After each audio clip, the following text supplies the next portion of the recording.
Well, speaking of someone who has probably the best job in the world, from Fort Saskatchewan to the International Space Station. Last week, astronaut Joshua Kutryk was announced as the latest Canadian to be headed to the ISS for a mission that will last about 6 months. He is busy training right now in Houston, but he joins us this morning to talk more about his upcoming mission and the journey to get there. Good morning to you, Joshua. Thank you so much for being with us. First off, congratulations on this achievement. You've been waiting in the wings for this. Take us through, how did you react when you realized that you will be heading to the International Space Station? It's been a long journey. First, it's real nice to talk to people in Edmonton, so good morning and thanks for the call. A lot of excitement.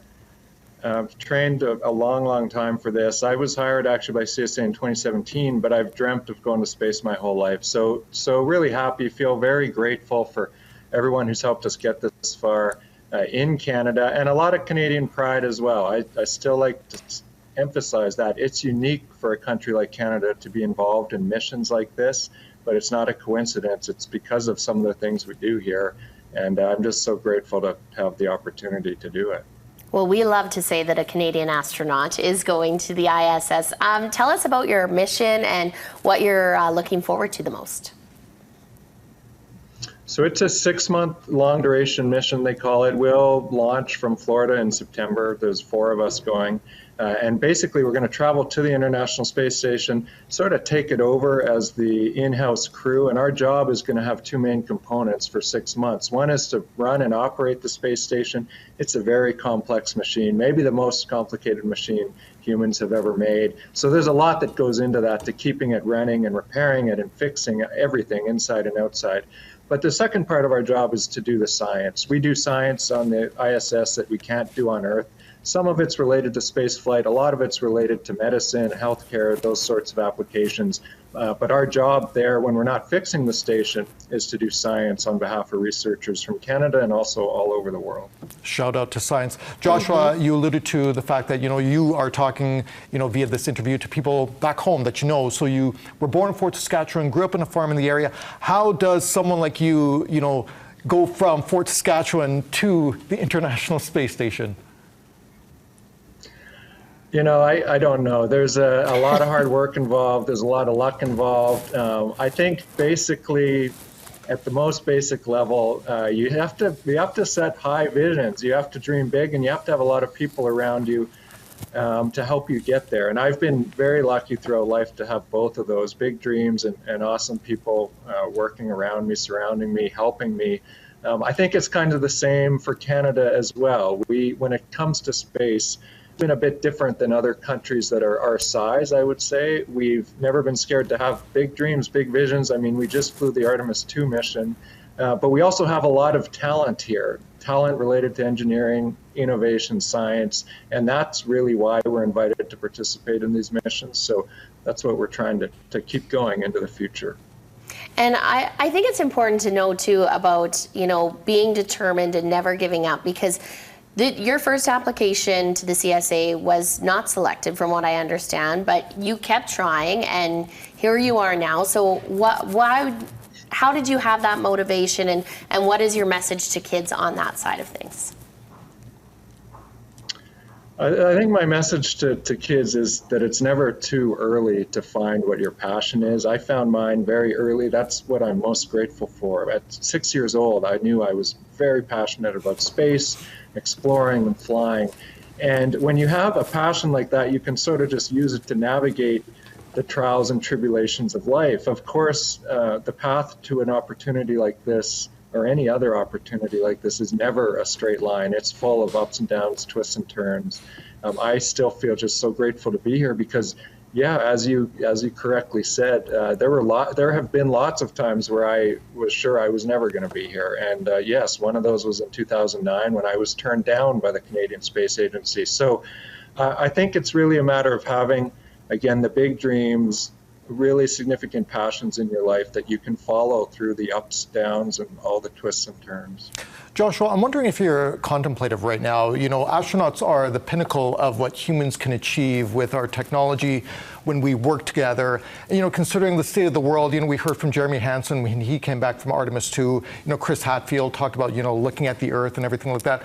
What's going through your mind as you consider everything that you're going through, training-wise and science-wise, but looking back, you know, at humanity and the Earth that will be below you in a number of months?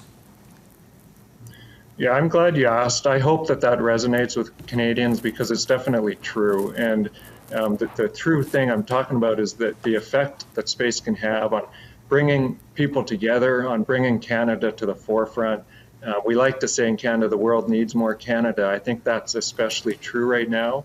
There are other places where we see this, but space is a particularly strong point here where we see Canada leading on the world stage. We see Canada leading internationally us towards a better future.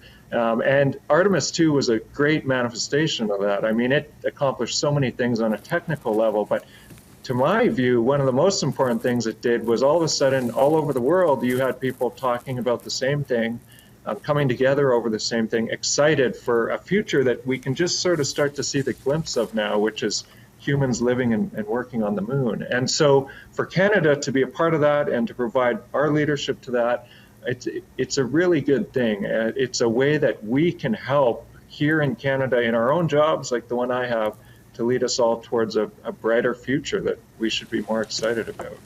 So, Joshua, when exactly are you expected to blast off into space, and what kind of training are you doing leading up to that? September 12th is the date. It'll be from Kennedy Space Center in Florida, aboard a Falcon 9 rocket built by SpaceX.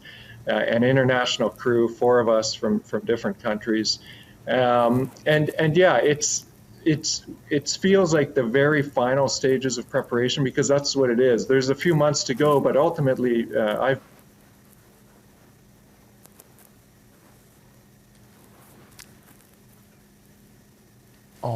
We lost him. There's a lot of training behind us, and we're into the sort of polishing phase now. We spend a lot of time at SpaceX in California. That's where I am this morning, learning that, just reviewing some of the finer points of actually riding this rocket to the space station and back, but final preparations. Okay, Joshua, one final question. You know, as you prepare for this mission, are you going to be taking something personal up with you, you know, a representation of yourself, of Canada, to be with you as part of this mission on ISS?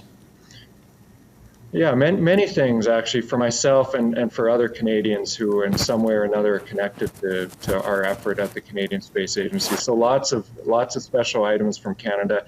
The one that's probably most important to me is an old stopwatch. It's from the late 1800s. It has been passed down through my family.